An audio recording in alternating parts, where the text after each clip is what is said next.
O meu tá Você tá gravando, né? Tá, Beleza. pode começar aí. Então, bom dia, boa tarde, boa noite para quem estiver ouvindo a gente em qualquer horário, Brasil ou fora. Qualquer lugar do mundo também. E, bom, essa é a primeira versão do podcast do NAI. E a ideia com isso é abrir o debate para toda a universidade, mas especialmente CTC nesse primeiro momento, com relação às possíveis mudanças que estão vindo curriculares. Agora, qual que é a data que a gente tem para implementar, professor? 2021, isso? A data original era 2022. Bom, boa tarde, bom dia, boa noite para todos aí. A data original prevista quando foi lançada as novas diretrizes era abril de 2022. Logo aí, está batendo a porta, né? Começo do ano que vem. Mas essa data foi estendida por mais alguns meses por conta dos efeitos da pandemia ao longo desse ano.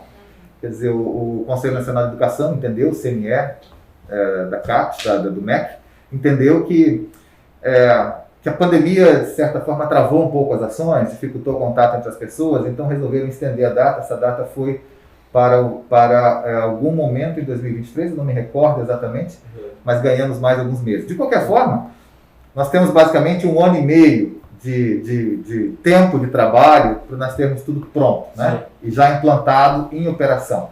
O que significa um tempo curto de planejamento, um tempo aí médio, longo de execução, né? E depois um tempo curto de novo de implantação e fazer valer.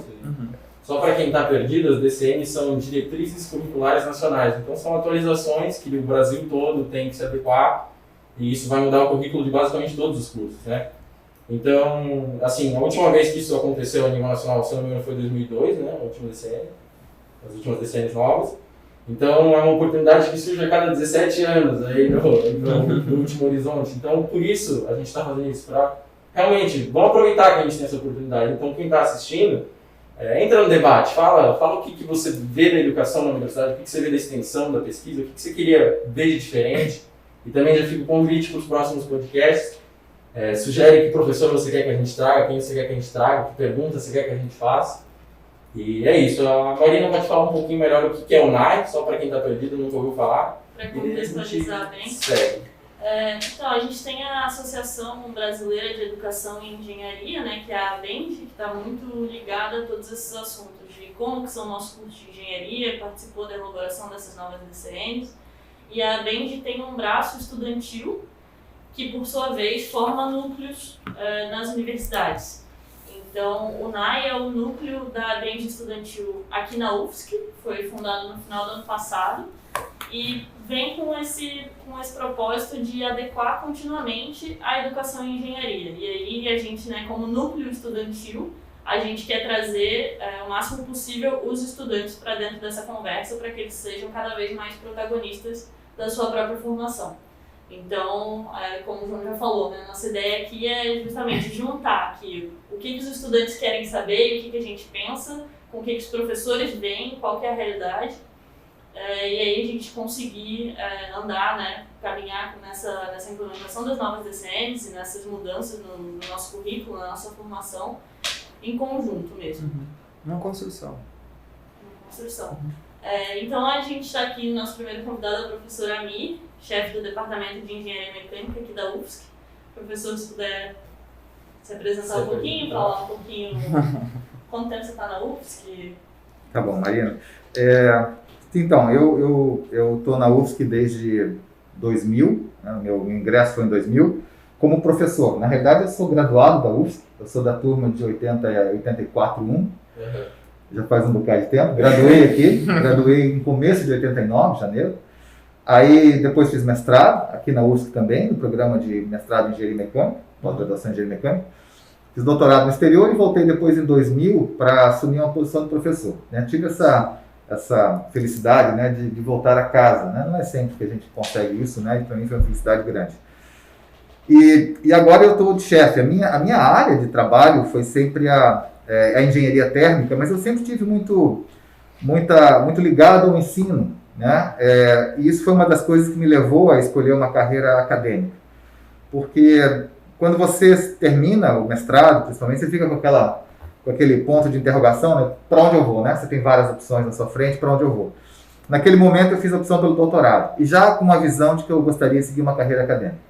Então, durante o meu doutorado, me dediquei muito a não só fazer o doutorado tecnicamente, como tem que ser, engenharia mecânica, mas também a buscar entender um pouco essa relação de ensino e aprendizado. Então, durante o doutorado, eu trabalhei como auxiliar de ensino nas disciplinas da área térmica, principalmente transferência de calor. Isso durante praticamente 2 anos e meio do doutorado, eu fui auxiliar de ensino em vários níveis e várias possibilidades. Pude interagir com muitas estruturas da universidade onde eu estava, na área de ensino. Havia, inclusive, uma estrutura chamada Centro de Pesquisa em Ensino e Aprendizado, que era uma estrutura da universidade que prestava serviço para todos os departamentos. E a função desse centro de pesquisa, o nome diz, né, era não só realizar pesquisa em ensino e aprendizado, mas também implementar essas ações nos departamentos, levando esse conhecimento até os auxiliares de ensino. Os auxiliares de ensino, para vocês terem uma ideia, são alunos de pós-graduação que trabalham, né, auxiliando os professores na graduação. É o que a gente chamaria aqui na UFSC de estágio de docência. Né? Não são os monitores, né? É a estrutura de estágio de docência. E naquela universidade, eles tinham essa visão de que é importante que você pegue esse sujeito, que é um sujeito que está estudando ali para ser técnico, não é um sujeito que está estudando teorias e aplicações para virar um técnico, mas você pegue ele e forme nos fundamentos do ensino-aprendizado, porque você não nasce com isso, né?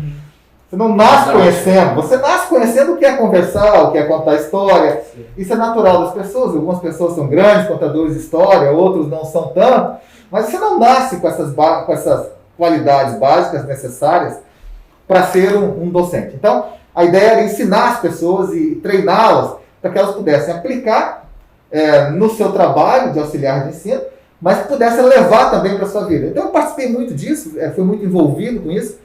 Num certo momento, eu era parte da equipe que dava treinamento aos outros auxiliares de ensino, e participei de vários treinamentos, aí treinando a turma mais nova. E o que me fez ter sempre uma apreciação muito assim positiva e muito proativa de que a gente realmente precisa desenvolver algumas qualidades, que o ensino não se resolve por si só. Não é que o cara é um grande engenheiro que ele vai ser um grande professor. Não ele não se resolve por si só. Não é porque você também conhece profundamente algum assunto que a sua aula vai ser muito boa. Existem algumas fronteiras. Mas, eu acho que a mensagem mais importante é que, mesmo que você não nasça professor, né, você não nasce aluno, né, aluno de engenharia, você nasce aluno da vida, não de aluno de engenharia, você pode aprender as competências básicas, desenvolvê-las e se tornar bastante efetivo. Né? Então, junto com essa ideia de você pensar em engenharia, pensar como você vê a engenharia do futuro, que conteúdos são necessários para a engenharia do futuro, o que a engenharia mecânica faz hoje, para onde ela vai, nós temos que pensar também como fazer isso acontecer, como implementar essas ideias num currículo, né, numa estrutura curricular, como você fazer o ensino-aprendizado efetivo dessa sua visão.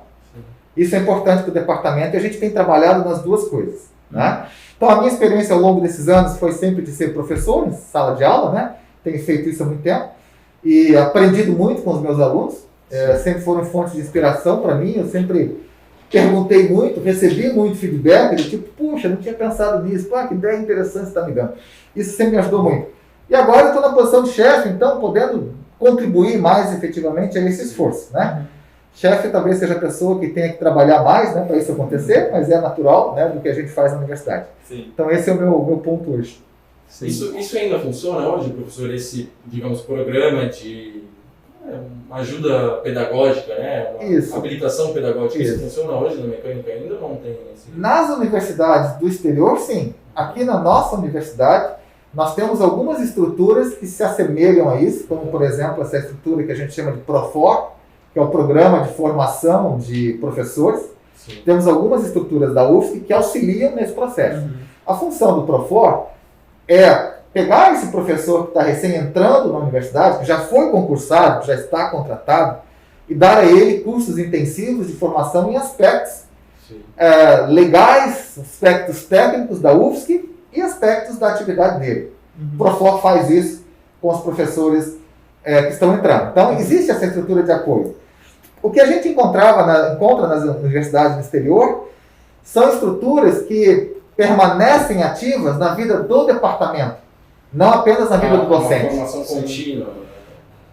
o Profor, ele é vinculado, ele é direcionado às pessoas. O professor assiste ao Profor, tira o melhor que pode daquilo e leva para a sua prática de sala de aula. Então, enfoca a pessoa. Sim. Nas universidades do exterior, a gente tem estruturas que enfocam o departamento. Não a pessoa A, B ou C, mas todo o departamento. Estruturas que perguntam assim, ok, no seu departamento você tem professores, alunos de pós-graduação e alunos de graduação.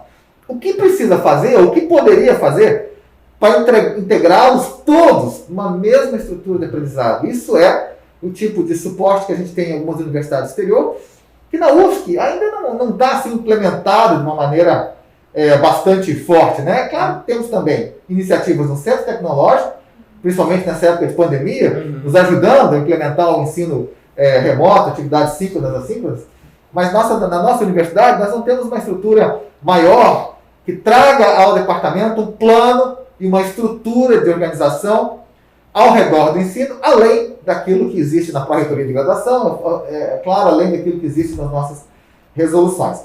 Então, se existe um certo vácuo estrutural na universidade, o departamento precisa preencher esse vácuo. Né? Então, cabe a nós, departamento, hoje, fazermos essas perguntas. Ok, você tem professores, você tem funcionários, alunos de pós-graduação, alunos de graduação, como é que a gente integra isso? Qual é a maneira efetiva disso ser integrado? E olha que essa pergunta é muito bacana. Se a gente olhar na engenharia mecânica hoje, vamos falar da engenharia mecânica, o nosso universo aqui. Se a gente olhar a engenharia mecânica hoje, você tem professores, funcionários, laboratórios muito fortes, interação industrial muito forte, pesquisa e extensão, alunos de pós-graduação bastante competentes, vindo do Brasil inteiro, alunos de graduação bastante competentes, vindo do Brasil inteiro, selecionados num processo muito árduo, como vocês conhecem bem, né? E que estão aqui, né? Geralmente em tempo integral para a universidade. Geralmente, não é regra, precisamos tomar cuidado com isso, mas uma parte dos alunos estão em tempo integral com a universidade. Engajados nos laboratórios, engajados nas equipes de competição, empresas júnior, e uma série de outras atividades, centro acadêmico, NAI, e você vai desfiando isso aí, são várias coisas acontecendo. Isso é o nosso cenário. É um cenário muito bom. Pergunta, como que isso tudo se integra? Como que isso tudo se encaixa? Se você chega hoje como calouro, o que você recomenda para ele? Você vai dizer o que para ele? Olha, fulano, te dá umas dicas legais. Primeiro, acha um laboratório. Segundo, se integra ao CAMI. Terceiro, vai na Atlética, vê se você gostar disso. Vai lá, vê se tem uma coisa para você. Se não, vai numa equipe de competição. Ou se você é bom mesmo, faz tudo isso. Né? E ainda toca um trabalho de noite aí numa empresa qualquer. Né? Quer dizer, o que você diria para esse aluno de calouro que está entrando? Né? Essa é a primeira pergunta. Segunda pergunta. Ok, se você tem isso tudo funcionando, o que você tem que fazer para esse aluno de pós-graduação ser um parceiro, né, no aprendizado do aluno de graduação? O que tem que ser feito? Como é que eu trago isso? Quer dizer, eu não preciso trazer todos eles, mas eu posso perguntar, pessoal, vocês aí, quem tem interesse no ensino? Levanta a mão, nós temos um negócio legal para vocês. Isso, inclusive, levanta uma questão. Hoje, um pesquisador no Brasil, ele é obrigado a ser professor também, não é? Não tem algo assim? Não é obrigado. Na verdade, existem hoje opções abertas, né, na comunidade de aplicações, comunidade industrial, empresas, etc., empreendedorismo, opções abertas e muito boas, né, para quem é formado em nível de doutorado com uma carreira de pesquisador. Então, eu diria que hoje o sujeito tem opção. Então, você disse que vira professor quem quer virar professor. Não Exatamente. tem que vira professor meio obrigado para continuar a pesquisa. Não tem. Vira quem tem esse sonho. Não Conheço exemplos de pessoas que foram para as aplicações, foram para as empresas, foram trabalhar no exterior, inclusive. Carreiras impressionantes, de muito impacto, que a certa altura param e reavaliam. Cara, eu já fiz tanto. Puxa, mas aquele meu sonho de ser professor, será que... E às vezes tomam uma decisão de reverter isso. Em você, esse sonho foi sendo construído ao longo da sua Em trajetória? mim foi sendo construído. Ou logo que terminou a graduação, já ficou Não, foi sendo construído. Aham. Eu, quando terminei a graduação, eu fiz várias entrevistas de emprego. Sim. Eu fiz várias entrevistas de emprego. Gostei demais das entrevistas de emprego. Porque, né, é legal. Ia lá, visitava a fábrica, Sim, via como é que funcionava, né, conversava com o engenheiro. Pô, mas o que você faz? Como é que você faz aquilo? Cara, que coisa estranha. E aí tinha aquele papo, né? Depois uma entrevista com um gerente, uma coisa assim. E aí vinha, ou não, uma proposta, né? Olha, gostando de você, querendo fazer uma proposta. Então, eu passei por esse processo, gostei muito dele, e na altura, frente às oportunidades que eu tinha, um leque de oportunidades, eu coloquei o mestrado do lado e pensei, olha, eu acho que eu vou ficar no mestrado. Sim. O mestrado que eu fiz, como hoje ele é também, era um mestrado que tinha uma parceria forte com a indústria. Eu convivi com os engenheiros de indústria, eu fui até a indústria, aprendi com eles, fiz o que eu precisava fazer, entreguei, debati, conversei, eles apoiaram, criticaram, todo tipo de interação. Né? Aprendi muito com esse processo. E aí foi sendo construído. No final do mestrado eu tive uma oportunidade de ir para o exterior. Também a ideia de, pô, você vai lá, você pode trabalhar lá, você vai ter uma forma de se manter, você tem uma interação bacana. Aí fui para o exterior também. Cada passo desse, cada decisão dessa, pelo menos para mim, construía a minha convicção dessa apreciação da pesquisa, da universidade e do ensino, das pessoas, né? Da muvuca do ensino. Isso é uma coisa que sempre foi muito forte para mim. O contato, a muvuca, a conversa, o debate, o contraponto, né? O gostei, não gostei, né? Tô bem, não tô, eu não tô entendendo nada. Então, pô, que legal, consegui entender o que você falou. Eu sempre gostei muito disso, né? Então, para mim, foi sendo construído. Sim. Mas nota que isso é uma construção individual, né? Sim. Cada um de nós, né? Você se forma, às vezes, você vê o emprego e diz, cara, esse emprego na Embraer é o que eu quero, eu vou para lá. E, às vezes, o sujeito termina o doutorado, não, eu vou trabalhar no Instituto de Pesquisa na Alemanha, porque lá surgiu uma vaga para mim, vou para a Alemanha. E foi para a Alemanha. Então, isso é uma construção pessoal. Eu afirmo para vocês que hoje, formado em engenharia mecânica, você tem esse leque aberto à sua frente. Eu afirmo isso com bastante convicção. O leque está aberto. E é uma decisão pessoal sua. Em face às oportunidades que eu construí, a construção tem que ser sua. Ninguém traz para você, né, um dossiê, já está aqui essas possibilidades. A gente não é um país autoritário nesse sentido, né? Ó, vem cá e vai lá, está aqui, escolhe A, B, C ou D, o que você tem, escolhendo para você. Não, você tem que construir as suas oportunidades. Sim. E aí, em face à sua construção, você olha para isso. Bom, o que melhor se encaixa para mim nesse momento? Como isso são oportunidades que você constrói, você deve construí-las ao longo do curso. E aí o seu curso pode ser de 4,5 anos, 5 anos, 6 anos, é uma decisão sua. Você deve construí-las para que quando o curso acabe, você tenha elas na sua frente. Né? Esse é o ponto. Dentro dessa construção, vem aonde? As experiências também, né? Pô, eu vou fazer um estágio num lugar para me dar uma boa experiência. Agora eu vou fazer um estágio na Bosch, na Alemanha, vai me dar uma grande experiência. Essas experiências vão me ajudando na construção. O currículo, ele é apenas uma coisa que te ajuda nesse processo, né? Ele te constrói, te ajuda nessa construção. Não é a única, mas é uma delas. Né? O currículo diz assim, olha, Lucas, você tem que fazer termodinâmica, que isso é muito importante para o engenheiro, aí depois você vai poder fazer transferência de calor. Aí, se você gostar mesmo, eu diria, faça refrigeração, que é um curso muito bacana. O currículo te dá essas dicas, né? E, claro, te estabelece umas regras mínimas. Ó, tem que fazer tantos créditos, não sei o que e tal, tem que passar nesse monte de coisa aqui. Mas ele te dá essas dicas. Dentro dessa linha mestra do currículo, você tem as várias coisas ao redor, as várias oportunidades que você deve acessar. Né? E é isso que é a construção do engenheiro. Ao final, você está construído. Como que a gente fala isso para o calouro que está entrando? Né? Como é que a gente faz para mostrar para ele que ele tem esse universo na frente dele?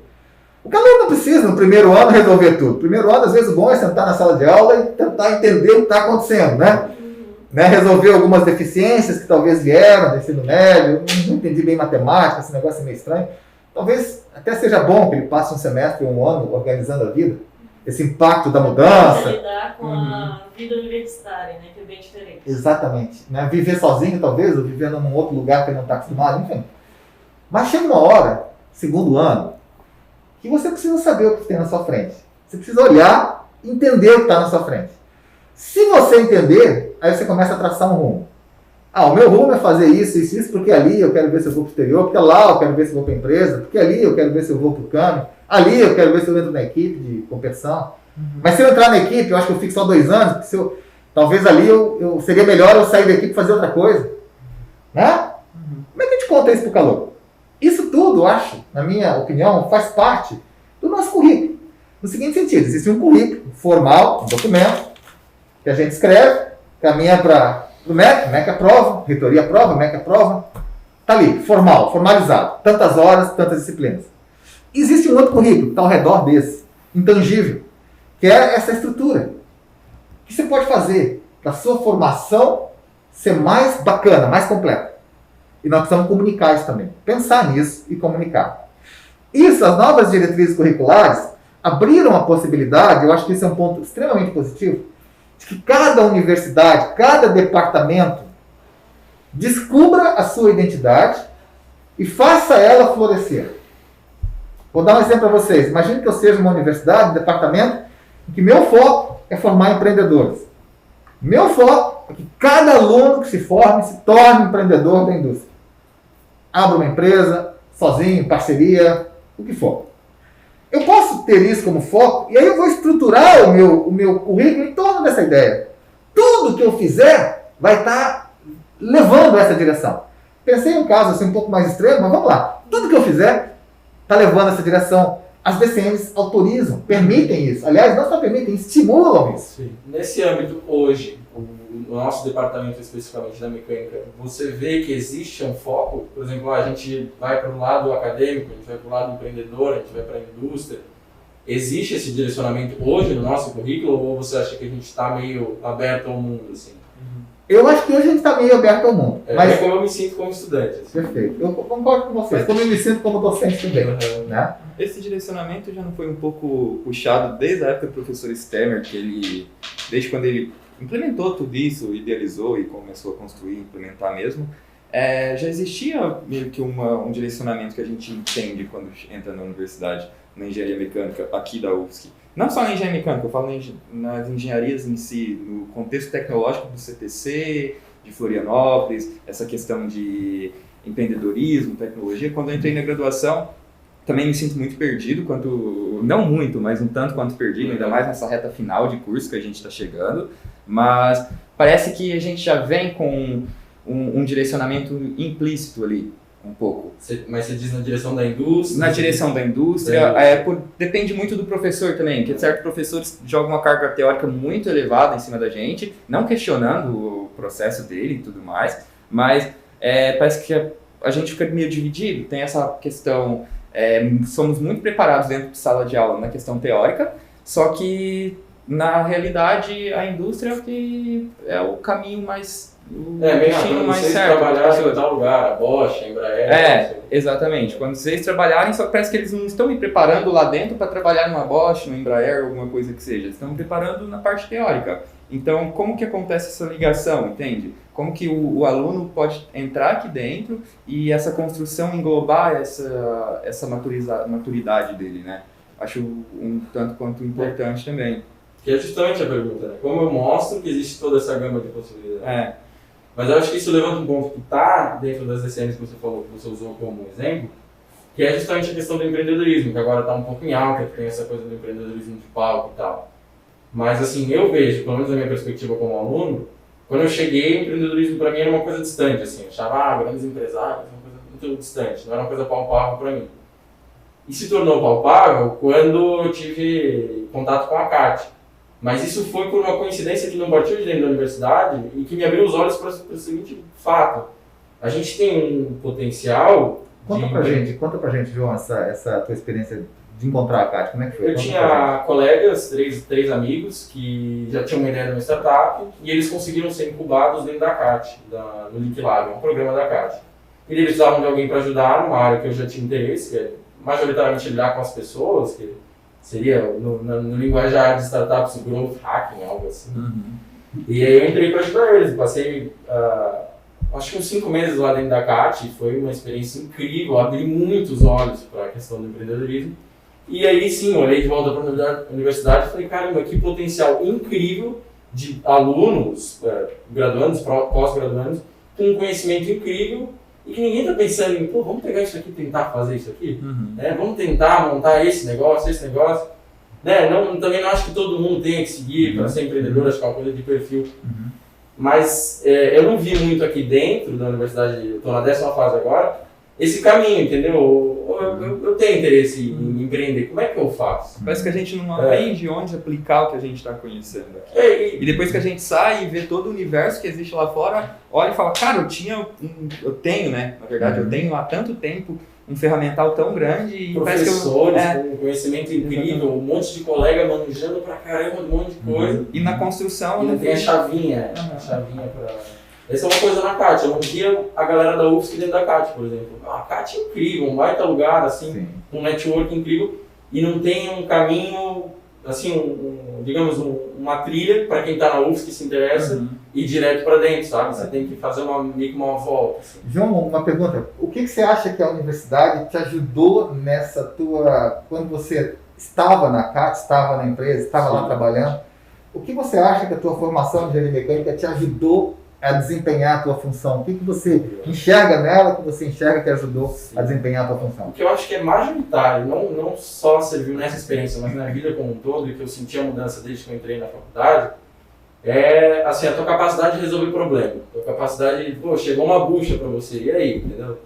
E no primeiro momento não parece que a universidade é tanto assim, porque parece que tem as coisas mastigadas, você só tem que estudar para a prova, você tem que ir fazendo um trabalho, não sei o quê. Mas a gente tem uma certa cobrança, você aprende a resolver problema, né? Mas acho que o que eu sinto mais é a capacidade de resolver algum problema que está posto, sabe? Eu sinto, pelo menos em mim, essa da formação, da graduação, um grande diferencial que me ajudou, por exemplo, dentro da CAT. Porque, na verdade, o que eu estava fazendo não tinha muito da parte técnica, não, apliquei, sei lá, Navier-Stokes lá, não tinha nada a ver com isso. Né? Mas tinha essa coisa de ter que resolver um problema, de ter que desenvolver um raciocínio lógico e montar uma estrutura, que eu acho que isso que, para nós engenheiros faz muito sentido, o modo de pensar em engenharia, sabe? Que você aplica em outras coisas na tua vida. Eu consegui metodizar, eu consegui, né? Essa tarefa vem antes dessa, faz sentido assim, eu posso ligar isso com isso, né? Então acho que isso é o principal para mim, que eu levei. Sabe que nós temos um colega aqui no departamento que costuma falar assim, né? Quando perguntam a ele o que ele recomendaria a alguém que quer fazer uma universidade, né? Ele diz assim, ele pergunta assim, então fulano, o que você quer fazer? Aí o cara diz, eu quero fazer medicina. Aí ele diz assim, ótimo, medicina é um bom curso, a gente precisa de médicos, excelente curso.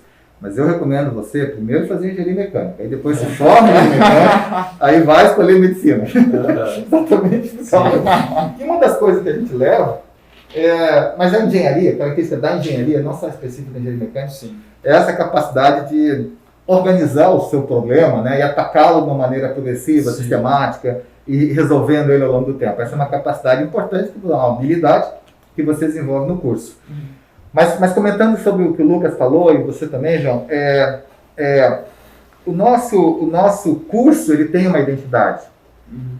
O nosso departamento tem também uma identidade. As DCNs nos autorizam a explorar essa identidade. Qual é a nossa identidade? Nós somos muito fortes em pesquisa e desenvolvimento.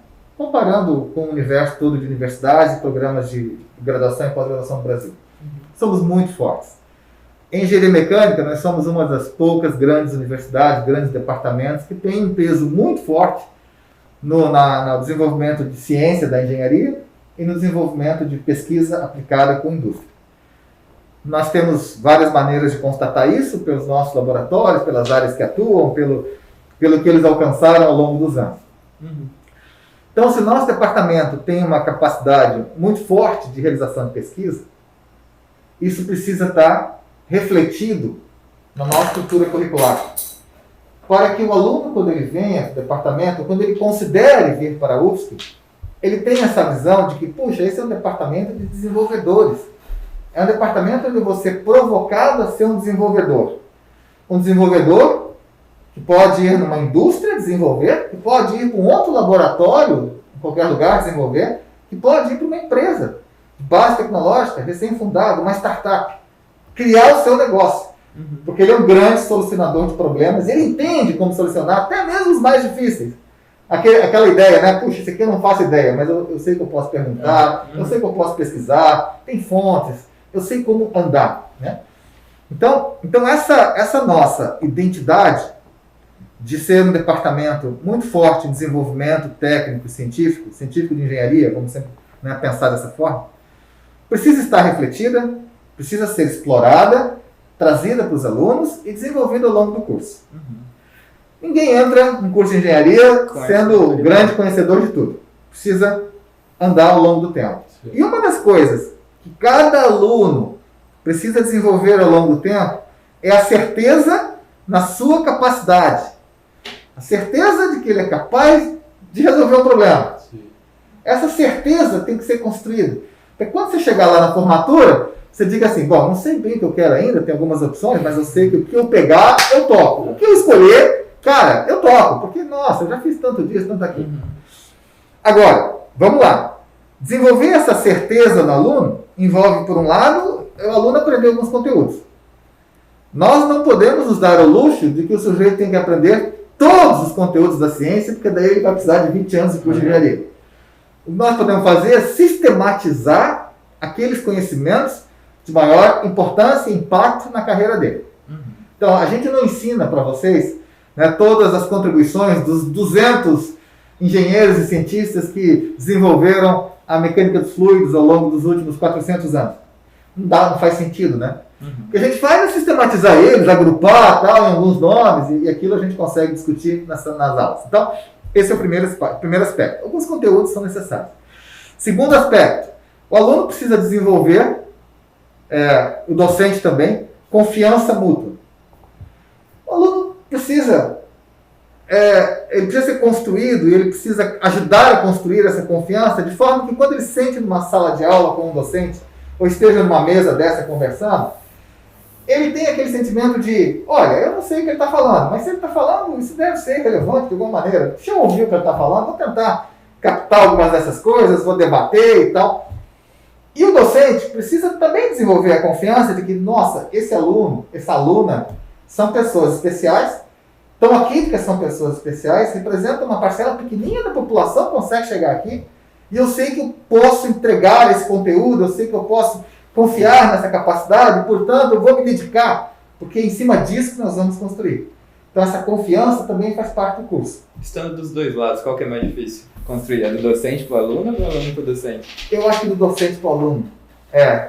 Historicamente, eu não digo muito, um pouco por mim, mas um pouco porque eu tenho visto ao longo da engenharia, o docente confiar no aluno, talvez porque a gente tenha tido tantos alunos ao longo da vida, é um passo difícil, mas precisa ser feito. Né? Ele precisa ser construído em cada início de semestre, em cada momento.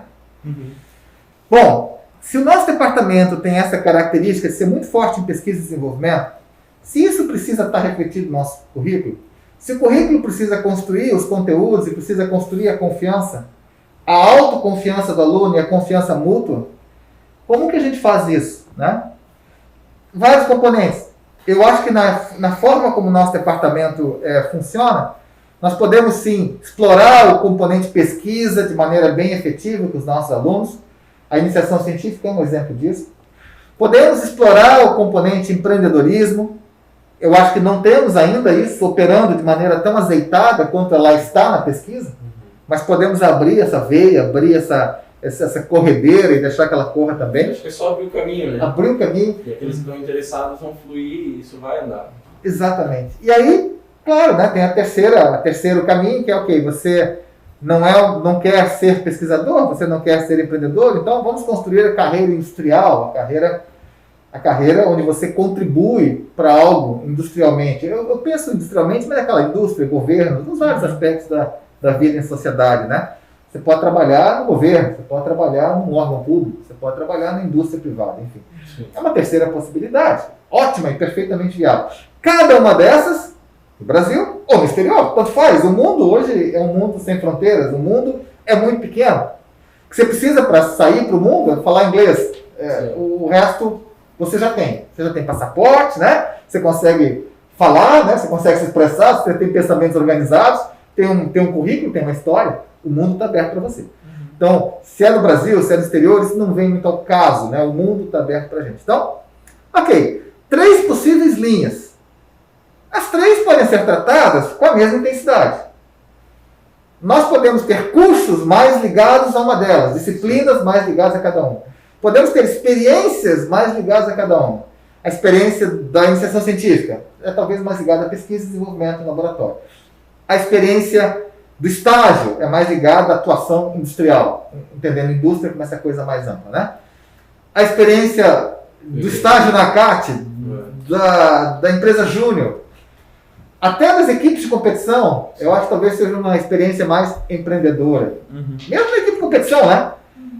O cara tem que criar uma coisa que não tem. Ele tem que buscar patrocínio, espaço, tem que brigar para aquela coisa funcionar, mostrar que ela é uma coisa, vender. Mesmo ali tem um componente de empreendedorismo. Então, nós podemos ter aspectos específicos que dão suporte. E aí, se nós tivermos claro essa nossa estrutura, nós podemos trabalhar para abrir portas. E aquilo que você falou, será que a gente não poderia estar mais próximo da CAT? Sim. Tornar a CAT mais visível para todos nós, para que o aluno, não por uma coincidência, mas por uma indução, ele já perceba, nossa, né, ali tem Ele alguma viu o coisa. veterano dele lá na CAT, Exato. fazendo, entendeu? Exato. Tentando. Isso O caminho seria, tá aberto, João, né? esse é um grande exemplo. O veterano vindo falar da experiência dele é uma grande influência positiva. Exatamente. O cara chega lá e fala, sei lá, já fali uma startup, não sei, né? É, Já estive lá. É. Poxa, isso abre o caminho. Porque abre a percepção para que isso é possível, né? Até, João, aquela ideia de que, pessoal, já fiz a primeira não deu, me ralei, fechou. Mas entendam, isso é assim mesmo. Agora eu tô na segunda, e a segunda tá bombando. Tá indo bem. Cara, essa experiência é super construtiva, porque como aluno em sala de aula, às vezes o aluno tem essa sensação de que ao se dar mal na prova, puta, eu tirei nota baixa, cara, isso aí não é pra mim. Essa é uma sensação errada. É uma das coisas mais erradas possíveis, né? Tirei nota baixa na prova, isso quer dizer que tá, tudo bem. Ali naquele momento, naquele conteúdo, naquela prova, você não foi muito bem, de fato aqui, né? Mas isso não fala nada a respeito do seu caráter, ou da sua capacidade, ou da sua possibilidade de aprender com isso e levantar e dizer, não, agora eu vou fazer diferente. Então, não vou fazer assim, vou largar esse negócio, vou fazer outro. Quer dizer, a ideia de você ter uma derrota pequena não é uma ideia que deva desconstruir o seu caráter, ao contrário, ela deve construir o seu caráter, lhe permitir análise e aumentar a sua resiliência, e você se tornar mais efetivo nas suas opções futuras. Ele é um aprendizado também. Então a ideia de falha, que é uma ideia que permeia muito o nosso sistema, você não sabe nada, olha a nota ruim que você tirou. Cara, como você é ruim, olha como você foi mal. Essa ideia de falha a gente também precisa desconstruir. Não é assim que a gente deve pensar, né? Isso tudo são componentes de uma construção. Então, se você vai mal, você admite, realmente fui mal. Deixa eu pensar por que eu fui mal. Tá, tem algumas razões. E isso deve lhe construir a sua postura para os próximos desafios. É o cara do empreendedor que foi mal na primeira tentativa.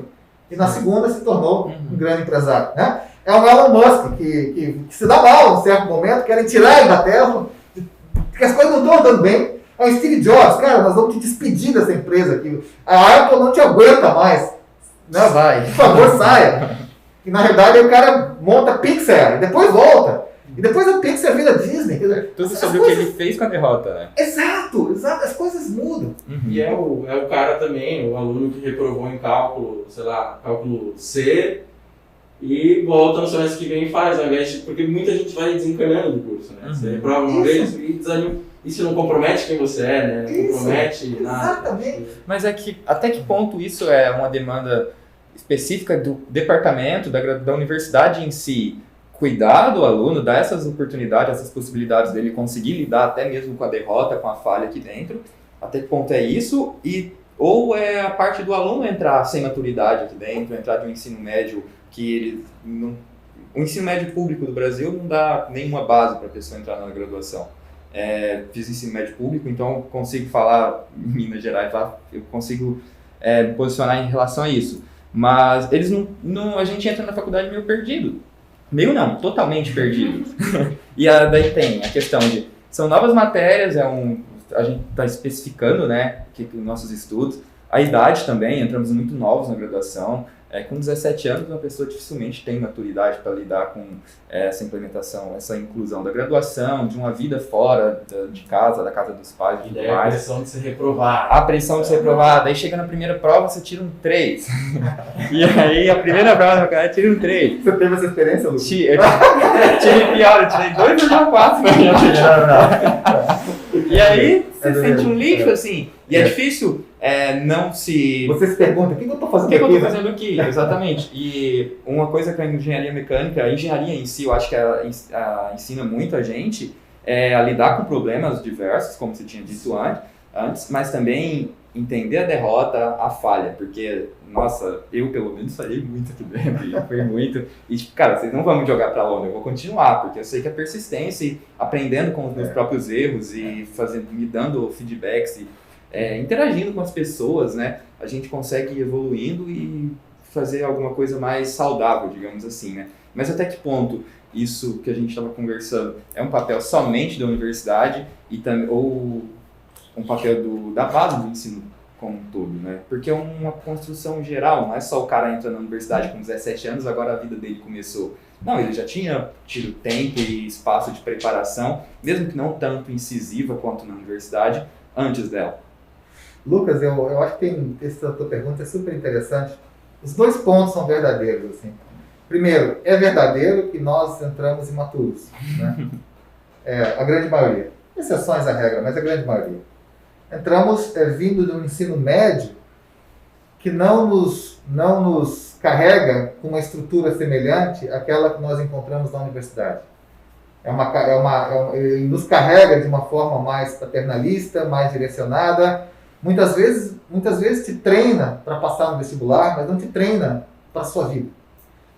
E ótimo, todos têm que passar no vestibular, então é importante treinar para o vestibular, mas o ensino médio não deveria ser só um treinamento ao vestibular. Tem algo a mais ali na construção da sua personalidade. Então, via de regra, nós entramos imaturos, isso é verdadeiro. A segunda verdade é que todos nós cometemos erros, né? Todos nós temos falhas de avaliação.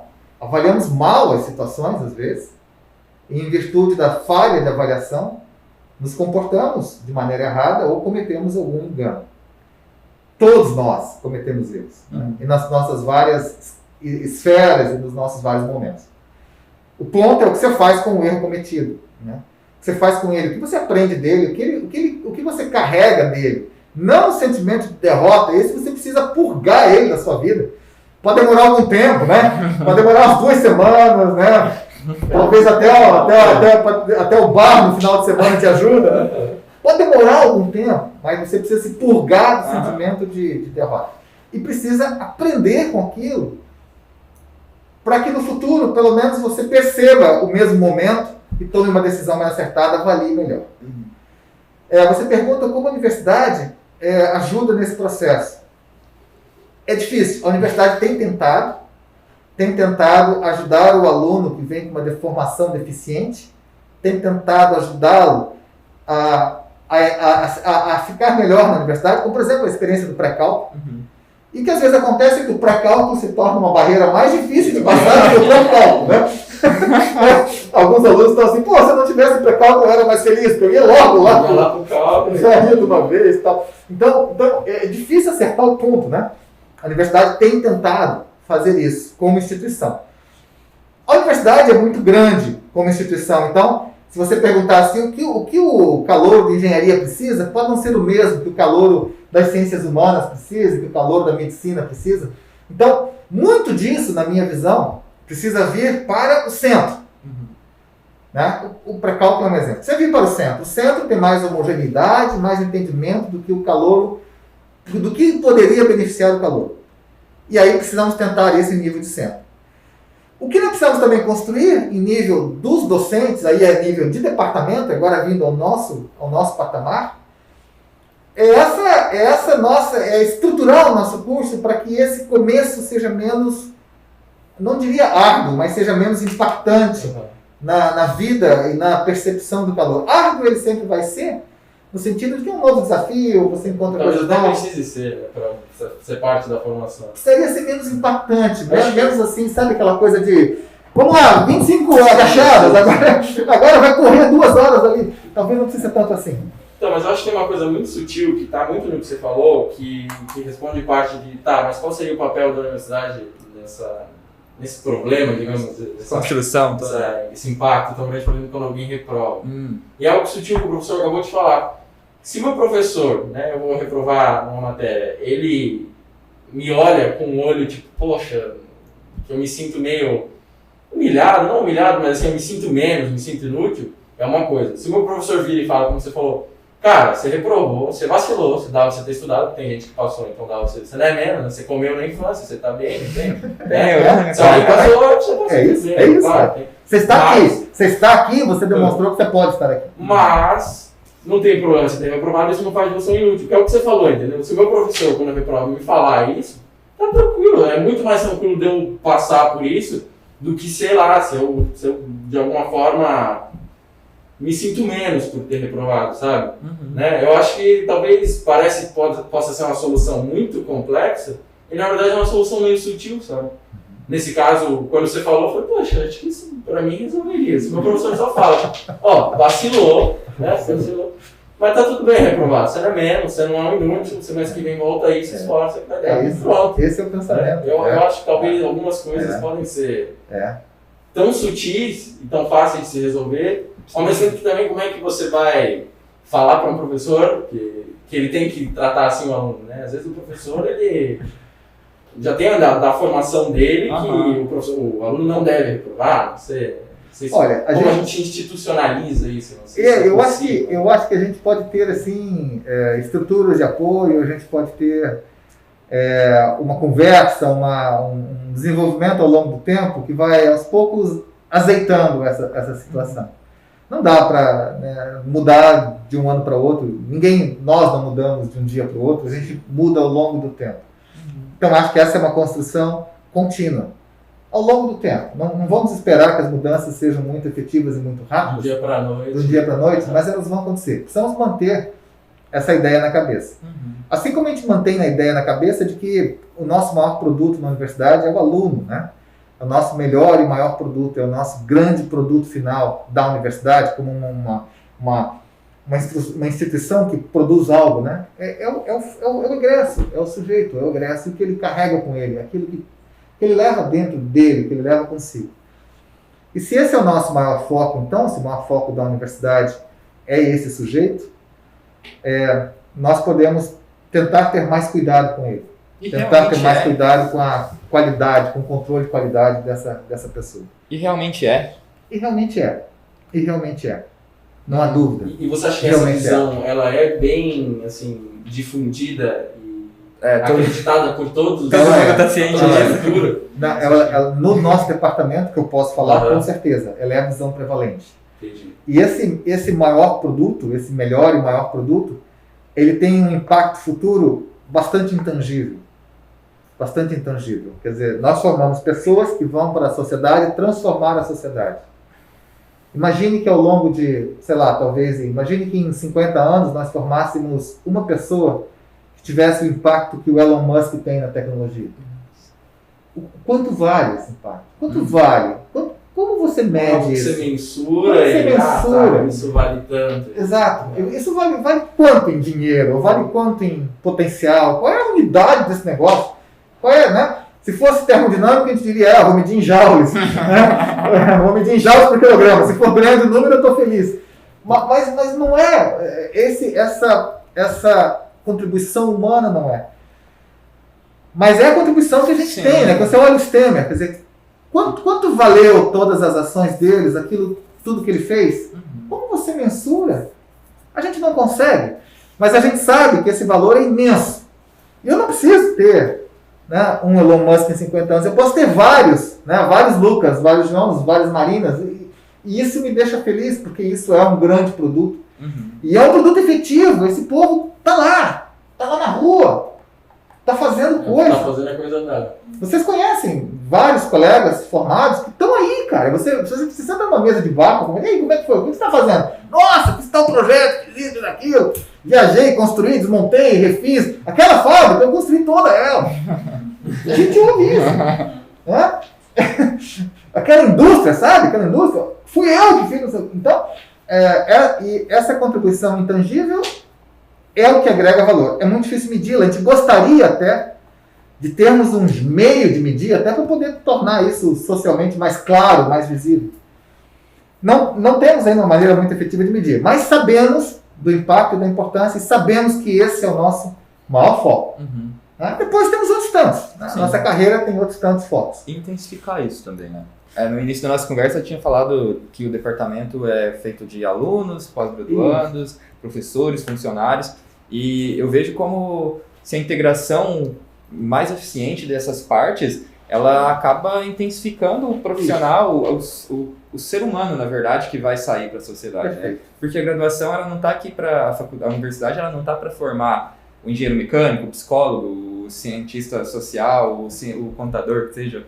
Ela está para formar pessoas que estarão inseridas na sociedade, né? E quanto mais essas pessoas tiverem a visão humana aqui dentro e conseguirem dialogar, conseguirem construir uma solução junto, independente do que quer que seja, eu acho que mais potencial tem para futuros pequenos Elon Musk. Pequenos eu falo na importância, porque é difícil sempre aparecer um cara que vai estar construindo SpaceX, né? Mas nós temos que pensar de maneira ambiciosa, né? Sim, não devemos cortar essa possibilidade. Ó, vocês aí, né? Se vocês toparem, conte com a gente. Não, claro que a gente não tem que pensar de maneira ambiciosa, mas pensar de maneira ambiciosa também para a sociedade que está inclusa ao nosso lado, né? Porque uma das questões, o aluno chega aqui, que a gente tinha falado, muito perdido, imaturo e tudo mais. Cara, mas por que o departamento, por que os estudantes, os graduandos de engenharia mecânica não foram na escola para apresentar para o moleque, para a criança, o que dá para fazer com aquele X que ele está aprendendo ali no 8º ano do ensino fundamental, sabe?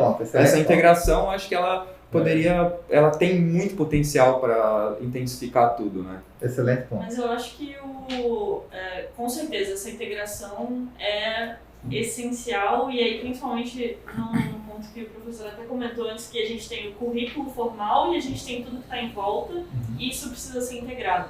Mas eu acho que a gente talvez está pensando muito nessa entrada, que de fato é um choque, é impactante, mas ali no calouro eu vejo que as iniciativas que já existem, elas conseguem já ter um impacto legal ali. Então, por exemplo, você tem o centro acadêmico que vem, que mostra várias possibilidades, olha só, você pode fazer isso, pode fazer aquilo, vem conhecer os laboratórios, vem, enfim. Mas aí como é que a gente acompanha esse cara ao longo da trajetória dele na universidade e como é que a gente faz com que ele saiba que se ele reprovar, isso não significa que ele é menos, porque acho que tem sim essa sutileza que é o tratamento do professor, né, como que o professor lida com alunos que já reprovaram, enfim, mas também tem todo esse contexto de o aluno, ele está nas disciplinas e ele tem que entender que o departamento também considera que as coisas que ele está fazendo, além das disciplinas, são tão importantes quanto para a formação dele, quanto fazer as disciplinas, porque eu acho que, principalmente no departamento da mecânica, a gente tem a maioria dos alunos está envolvido em alguma equipe de competição, alguma empresa júnior, enfim, mas muitas vezes os alunos sacrificam de alguma forma o currículo formal para se dedicar a essas iniciativas, e a gente não tem a gente não fala muito sobre esse equilíbrio, e a gente também não fala muito sobre o que vale mais, né? Na verdade, nenhuma das coisas vale mais que a outra, porque a gente tem um desenvolvimento muito grande dos dois lados. Eu acho que isso, aí a gente pode falar, né, de curricularização da extensão. Isso. Marina, o que você acha? Como é que a gente poderia tratar esse equilíbrio? Você falando em curricularização. Eu te pergunto pelo seguinte, vamos pegar as equipes de competição, né? Elas têm lá uma forma de atuação bastante livre, desenvolvem suas atividades com bastante liberdade, para o objetivo.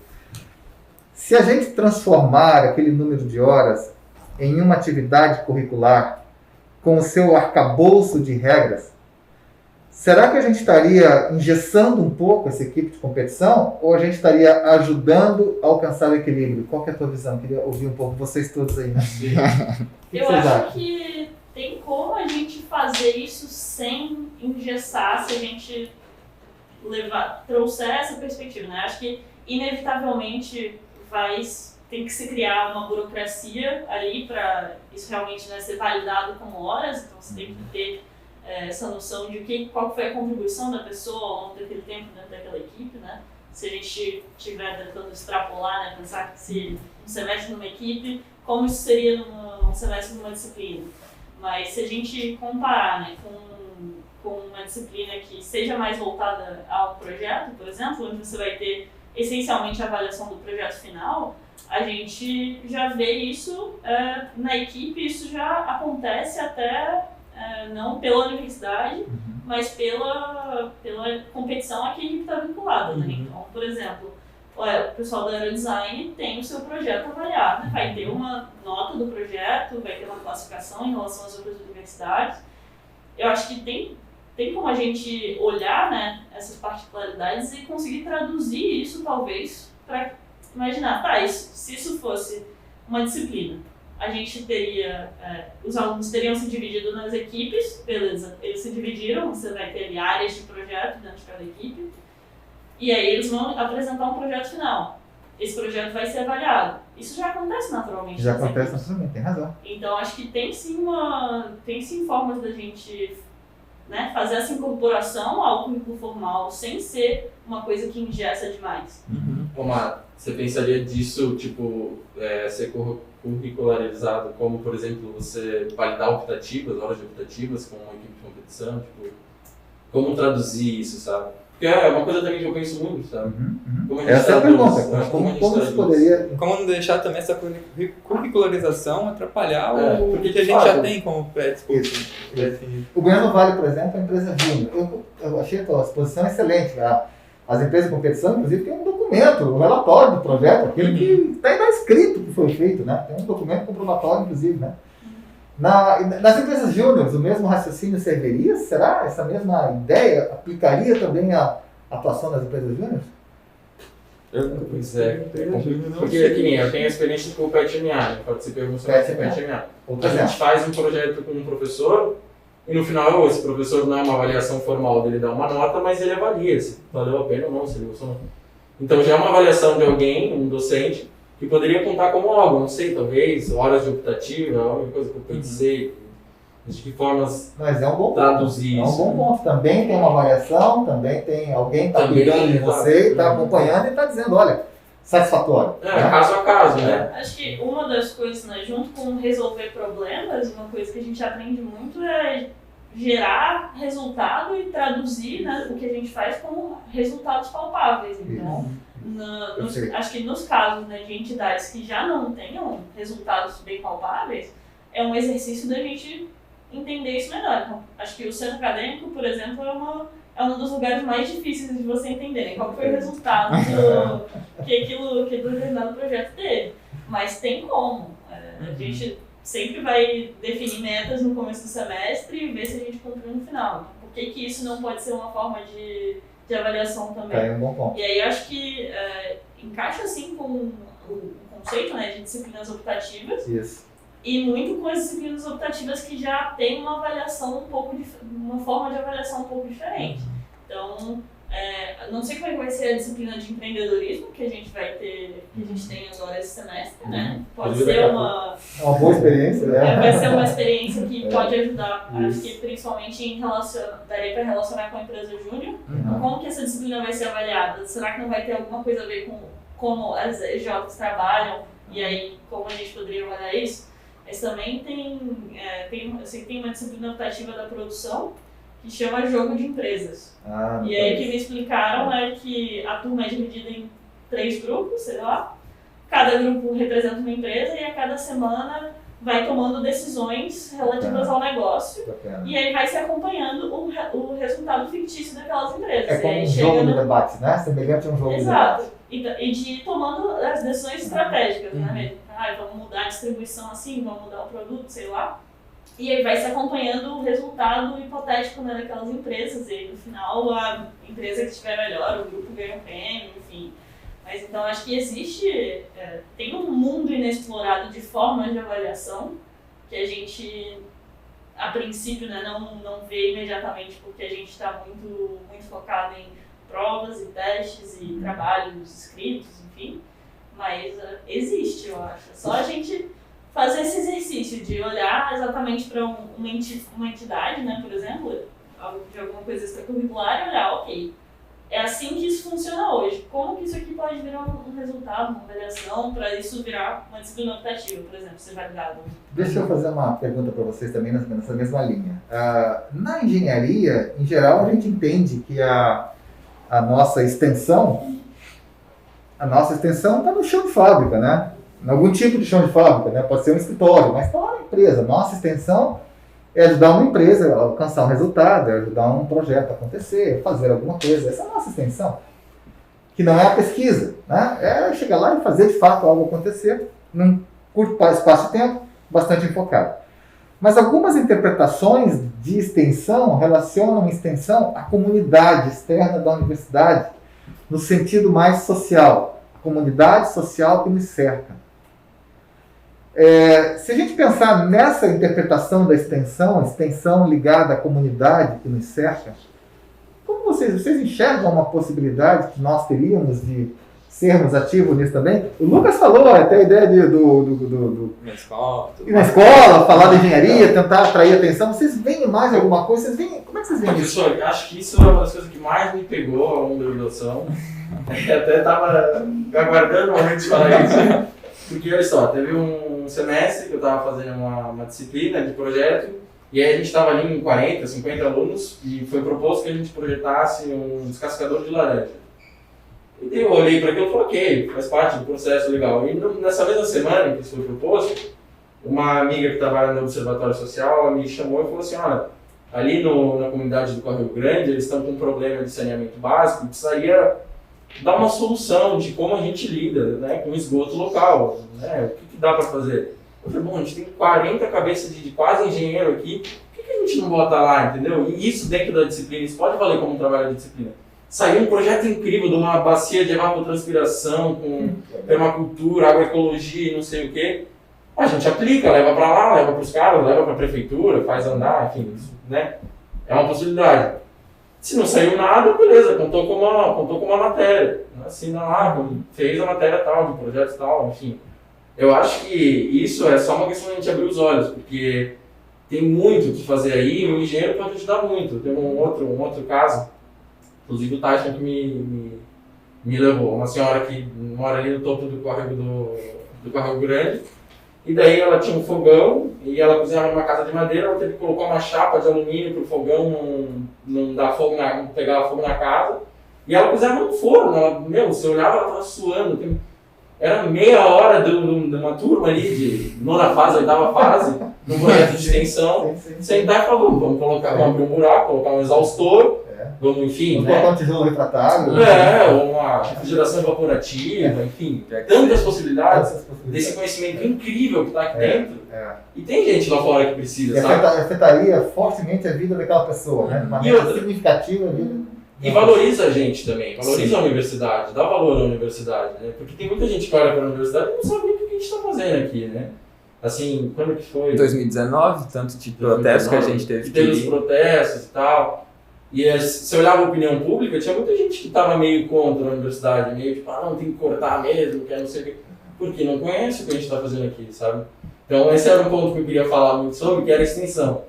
Que tem muito o que fazer de extensão e que dá para fazer de várias formas, sendo uma disciplina ou só curricularizar a extensão, como é uma das propostas da DCN, né? Acho que 10% do currículo ser extensão. Então eu acho que dá muito para ir para fora, sabe? E um outro potencial, desculpa monopolizar demais, subexplorado da universidade, que é a multidisciplinaridade, né?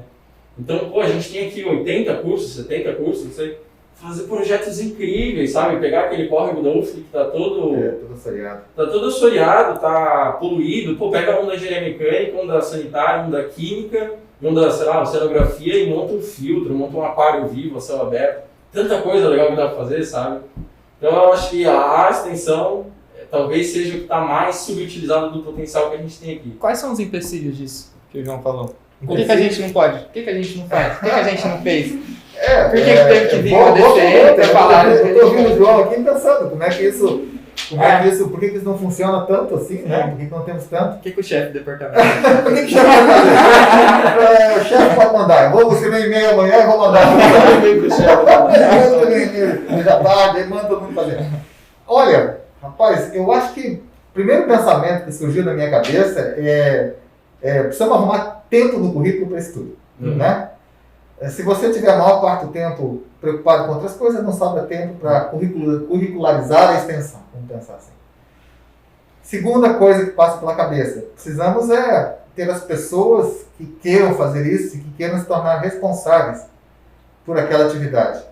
Por exemplo, pode ser um docente, pode ser junto com o CAME, pode ser junto com uma outra coisa a ser criada, né? A organização dos alunos em prol de alguma coisa, pode ser um outro nome, pode ser um outro grupo, precisa ter pessoas que assumam aquilo como algo importante. Né? O João, o Lucas, sei lá, a Marina, vocês, um grupo. Alguém que abraça que isso, vai fazer. Fica captando essas ideias e organizando. Cuja responsabilidade é, ao longo de um semestre, captar ideias para lançar no próximo. O PET Metrologia faz muito isso, né? A gente todo semestre recebe mensagem. Por favor, professor, mande para a gente as suas ideias e tal, porque nós estamos captando. Então, podia ser assim, um semestre de captação, o outro de implantação e assim um ciclo contínuo. Eu acho que se esses dois componentes existirem, e aí o terceiro componente claro, isso tem que valer como crédito, tem que haver o feedback positivo, tem que haver a vantagem positiva para a carreira do aluno, o reconhecimento de ter feito, o crédito validado. Aquele tempo foi integrado no seu currículo. Conta da história. 6 anos, 7 anos para se formar. Senão a gente fica aqui o resto da vida, né? Eu acho que esses três componentes, dos três componentes, talvez aquele que precisa ser mais atacado seja como que os responsáveis se organizam. Quem são os responsáveis, como eles se organizam. Porque se eles se organizarem, se a gente tiver o tempo no currículo e tiver a premiação final, como crédito, de alguma outra forma, crédito pode ser a forma, né? Isso dá para viabilizar. Como você falou, na própria estrutura de projeto integrado. Se você chegar lá com uma lista de problemas, claro que o pessoal não vai, vai gostar. E aí, se o problema for realmente importante para a comunidade, talvez lá na comunidade dê para arrecadar grana, para fazer a coisa acontecer. Claro. Porque se for para me ajudar, eu dou minha graninha. Olha, eu não posso dar muito, mas está aqui, ó, eu dou isso tanto. E trazer a sociedade para fazer junto também, né? E aí Pra a sociedade começa a enxergar a universidade. Porque eles constroem o conhecimento junto com a sociedade. Você sabe que uma das coisas que no passado eu estranhava muito, agora estranho menos, era o isolamento que nós tínhamos como universidade da nossa comunidade local. Mas nós somos uma universidade federal, então, né, lá no MEC ele faz aqui as coisas acontecerem, mas nós estamos inseridos no estado, estamos inseridos no município. E eu sempre estranhava muito o isolamento que tínhamos em relação ao estado, em relação ao município. Parece que a universidade, às vezes, era um corpo estranho do município, onde era difícil, inclusive, duplicar a rua, onde era difícil, inclusive, resolver um problema aqui com a prefeitura. Isso está mudando com o tempo, mas eu acho que isso pode mudar mais ainda. Nós podemos ser mais parte do nosso entorno, parte do nosso bairro, parte do nosso município, parte ativa. Como você falou, né? Nos preocupando e ajudando a resolver um problema que está aqui do nosso lado. Né? Vai ser ótimo para a nossa formação. Né? Por que não a gente ser mais... vários aspectos, né? Aspectos das empresas públicas de Santa Catarina, nós podemos ser mais ativos em várias maneiras, né? De várias formas. Na nossa comunidade local, Florianópolis e no estado. Eu acho que temos bastante coisa para fazer, né? Com certeza. Trabalho não falta. Tem um ditadozinho em inglês que fala assim, né? So much to do and so little time. Talvez a gente esteja nesse cenário, né? Tanto para fazer e tão pouco tempo, mas temos uma oportunidade boa agora de organizarmos o nosso currículo, o formal e o informal ao redor, e buscar essas contribuições e pensar nele para que ele acolha todas as contribuições, né? Professor, e quando agora todo mundo voltar, todo mundo vacinado, um dia, todo mundo voltando, é um mundo diferente, né? A realidade, ela tá diferente. Tem as questões das DCNs, que a gente já tanto discutiu. Como que você vê essa integração mesmo pós-pandêmica na universidade? Ela vai se transformar. Vários processos encaminhados digitalmente têm se tornado muito mais efetivos. Vários aspectos da sala de aula são mais efetivos digitalmente. Nós nunca tínhamos gravado aula, não é? Se você faltasse a aula, você sentia aquele vácuo na sua vida, né? Não é? Para o resto da vida. Você dizia assim, cara, me presta o caderno para fazer uma cópia. Você não entendi nada. Mas o cara falou, pois é, mas o que ele falou? Não, mas ele escreveu aqui. Não, mas você escreveu aqui, não dá para entender. Me explica, também não entendi. Aquele vácuo. Teria que ver a aula de umas 3 vezes para entender. As aulas estão gravadas em sua maioria. Olha que coisa fantástica. Então, acho que tem muito que a gente aprendeu. E precisamos tornar esse aprendizado permanente. Não perdê-lo, né? Agora, como faremos? Eu confesso, eu não sei ainda. Precisamos pensar um pouco mais, tá? Como será esse modelo misto, esse modelo pós-pandêmico misto?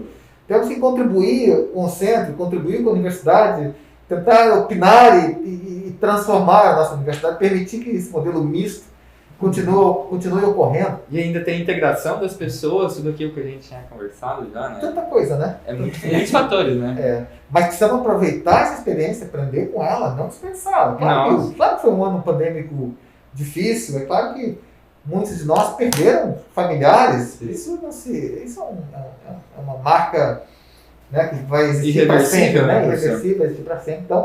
Então nós temos esse sentimento de que foi um ano difícil em vários aspectos, mas o que nós aprendemos nesse ano difícil? O que será que nós vamos carregar com a gente? O que nós aprendemos que vale a pena? Temos que usar isso, né? Registrar e usar. Vamos continuar pensando, tá? Eu não tenho as respostas todas, mas estou assim, muito otimista de que muitas coisas ficarão. Show de bola. Eu acho que talvez está dando o nosso default. Só pode ser para encerrar, mas a gente tem então mais ou menos aí 1 ano e meio para chegar a aplicar as novas DCNs. Você tinha falado, né? Um tempinho de planejamento, uma execução e uma implementação. Isso já está um pouco mais definido, quais são as fases desse processo, e aí principalmente aqui no nosso contexto, né? Onde e como que a gente pode trazer mais os alunos para participarem né, para darem inputs para esses processos decisórios que vão acontecer ao longo desse Perfeito, Marina, boa pergunta. Nós temos uma atividade em andamento nesse momento no departamento. Nós criamos uma comissão cuja função é olhar o departamento, olhar as DCNs e registrar as diferenças e as semelhanças. O que nós temos que é parecido com o que está lá, mesmo que não... O estado atual e o estado Exatamente. E o que nós não temos. O que nós temos que é parecido, que talvez possa ser adaptado, melhorado, e o que de fato não temos. Numa visão, no primeiro momento, muito pragmática, mas com relação à norma, com relação ao requisito. Essa comissão está em andamento. É o nosso primeiro contato, né? É aquela tabela, né? Nosso primeiro contato, a gente precisa ter esse contato formal para, a partir dele, planejar os próximos. Então, essa comissão deve entregar resultados até o final do mês, ainda ao longo do mês. Eu vou ter uma reunião com eles amanhã, a gente está conversando muito sobre isso e vamos ter alguma coisa. A partir daí desse momento em que nós temos esse resultado, vamos divulgá-lo, apresentar ao departamento, mandar para o CAN, para vocês mesmos levarem aos alunos. Vamos captar impressões disso e aí vamos lançar a segunda etapa. Concluir a primeira etapa, deslanchamos a segunda. A segunda tem que ser uma etapa executiva. Então vamos precisar ter um novo grupo de trabalho e aí vamos compor esse grupo de trabalho. Na composição nós devemos ter os alunos, não só devemos ter uma representação do nosso colegiado. Se necessário, o pessoal da física, da matemática, dos outros departamentos, aquilo que nós precisarmos, né? Vamos montar um grupo de trabalho e aí vamos trabalhar no planejamento que tem que ser feito ainda. Algumas metas, alguns marcos, algumas decisões. Aí entra aquela etapa central, né? Em que a gente vai desenvolver no maior parte do tempo. Não tenho dúvida que a contribuição dos alunos é super bem-vinda em 2 aspectos. Primeiro, como parte do trabalho no grupo de trabalho, a contribuição na mesa de discussão, mas segundo, também desenvolvendo coisas de iniciativa própria, como vocês fizeram com o NAI, criaram o NAI está se estabelecendo. Eu acho, por exemplo, essa ideia de trazermos vozes externas, né? Vamos ouvir o que eles fizeram lá na Unicamp. O que será que que fizeram na Unicamp? O que será que fizeram na USP? O que fizeram numa outra federal, como Minas Gerais? Né? Tem alguma experiência interessante que a gente deva ouvir? E aí a gente pode trazer essa pessoa para falar para a gente. Pode ser pelo CTC, pode ser pelo departamento, pode ser pelo próprio CAMI, pelo NAI. Como for melhor, né? Então vamos ouvir também as pessoas fora, vamos buscar informações, conhecer experiências, isso é importante. Então se vocês localizarem uma experiência que faz sentido para a gente, né? Pô, tem um cara lá que fez um baita projeto comunitário e trouxe para o currículo e está funcionando, vamos ouvir esse sujeito, como é que ele fez isso acontecer? Quais foram as barreiras que foram descascadas ao longo do tempo? Isso até é uma das prioridades do NAI nesse semestre agora, é esse estudo de casos em outras universidades. Exato. Que já estão Excelente alguma coisa, contribuição. como que a gente pode, quais universidades estão mais próximas da gente em quais aspectos que podem, Excelente pode fazer contribuição. sentido a gente copiar alguma coisa, se inspirar. E Marina, quanto mais cedo essas contribuições vierem, melhor. Porque como nós teremos um prazo de execução, precisamos trazer as contribuições cedo, para que nós tenhamos tempo de reação. Chegando mais perto do final, nós temos que concluir. Isso é um trabalho, um prazo para ser concluído. Então, quanto mais cedo as contribuições vierem, né, melhor. Nosso canal do departamento com o CAMI, com o NAI, super aberto o tempo todo, né? Escreve, marca, enfim, super aberto. A gente quer ouvir mesmo. E quanto mais cedo as contribuições se acumularem, melhor a gente vai estar melhor na saída. Então vamos a partir dessa primeira etapa agora, deixar essa comissão concluir, mais um mês de trabalho, nós vamos deslanchar a segunda etapa. Tá? Beleza, maravilha. Show. Professor, acho que é isso, né? A gente passou até um pouco Bem do legal, horário aí. bem legal. Quase chegamos a uma, quase chegamos a uma. Tá ótimo, eu dou aula e meia, mas tá ótimo. Tá ok, tá ok. Então, obrigado, professor. Obrigado, Lucas, prazer. Marina também. Obrigado, Show, professor. primeira edição. Obrigado, Marina. Vamos aprender Obrigado. com isso. Acho que foi um papo Bem, bem massa. E quem ouviu, quiser comentar e se sentir também interesse de participar da conversa, pode mandar o feedback pra gente. Manda mensagem no Mensagem, Instagram, à vontade. comentário no YouTube. E inclusive o professor também, quiser depois, posteriormente, mandar um feedback, mandar alguma coisa, ou até Legal. indicar. Valeu. Eu não quero mandar e-mail. Valeu, A gente vai disponibilizar o e-mail dele. valeu. Valeu, professor. Muito obrigado. Então é isso. Valeu. Obrigado, muito bom.